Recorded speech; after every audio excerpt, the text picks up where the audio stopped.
It was a tragic death, and our job is to make sure that we get all the facts, that it's transparent, and that it's full and complete.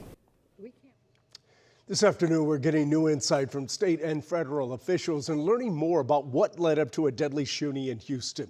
A federal officer killed a man this week, and Homeland Security officials now say he was not the target of the immigration enforcement operation. Here's ABC's Jacqueline Smith with growing calls for an independent investigation. More details are emerging after an ICE officer shot and killed 52-year-old Lorenzo Salgado Araujo in Houston Tuesday.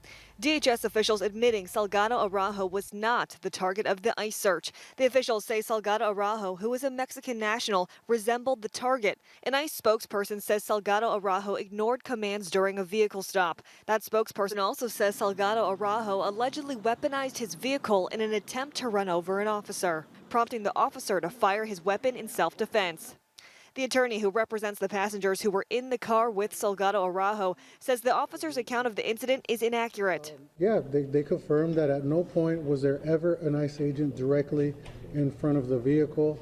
They also confirmed that the shots came from the sides, not from the front, which is inconsistent, with the ICE agent statements. Congresswoman Sylvia Garcia says she spoke with acting ICE Director David Venturella about her concerns regarding the incident. She says he confirmed none of the ICE agents were wearing body cameras and none of the vehicles had dashboard cameras that captured the shooting.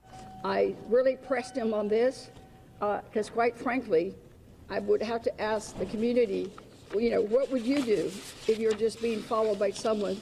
And the cars were unmarked. They did not have a siren. They did not have lights or noise.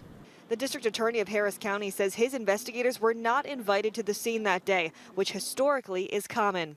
We will go to the ends of the earth to collect all the evidence so that we can eventually let the public know what happened. Salgado Araujo's family is now demanding an independent investigation.